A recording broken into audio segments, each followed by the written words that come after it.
సంగారెడ్డి జిల్లా వెలిమల కొండకల్లోని లంబాడీల భూమిని Komareddy, Vikram Reddy, Aurobindo pharma Aparna company కాజేయాలని చూస్తున్నట్లు ఆర్ కృష్ణయ్య ఆరోపించారు. ఆయా గ్రామాల్లోని 80 ఎకరాల భూమిపై కన్నేసినట్లు బీసీ సంక్షేమ సంఘం జాతీయ అధ్యక్షులు తెలిపారు. హైదరాబాద్ విద్యానగర్లోని బీసీ భవన్లో లంబాడీ కుటుంబాలు కృష్ణయ్యను కలిసి తమ భూములను రక్షించాలని విజ్ఞప్తి చేశాయి. గడిచిన 60 ఏళ్లుగా తాము సాగు చేస్తున్న భూములను రక్షించాలని కోరారు. వెలిమెలలో 12 కొత్త సర్వే నెంబర్లు సృష్టించి సుమారు 25 ఎకరాల 26 గుంటల బిల్లా దాఖలు భూమిని రెవెన్యూ శాఖ అనర్హులకు పట్టా పాస్ పుస్తకాలు ఇచ్చినట్లు కృష్ణయ్య తెలిపారు.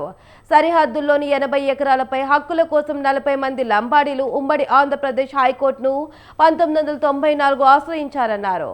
దీనిపై కేసు నమోదు అవడంతో గిరిజనుల దరఖాస్తులను పరిగణలోకి తీసుకోవాలని హైకోర్టు ఆదేశించినట్లు గుర్తు చేశారు.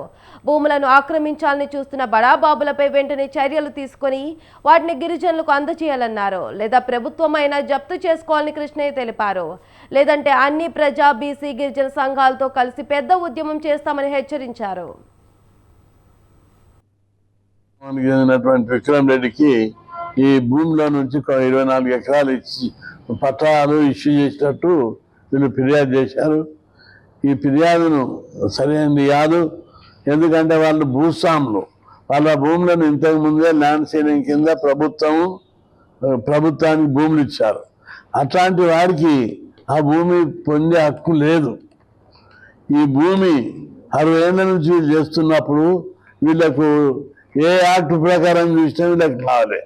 హైకోర్టు కూడా హైకోర్టుకు పోతే హైకోర్టు ఇది పరిశీలించి ఈ భూములు వీళ్ళకి ఇచ్చేటట్లు పరిశీలించవలసిందిగా ఆదేశాలు ఇస్తే రెవెన్యూ అధికారులు కానీ కలెక్టర్లు కానీ ఒక్కరు కూడా ముందుకు రాకుండా వీళ్ళ గిరిజనుల బతుకులను ఆగం చేస్తున్నారు.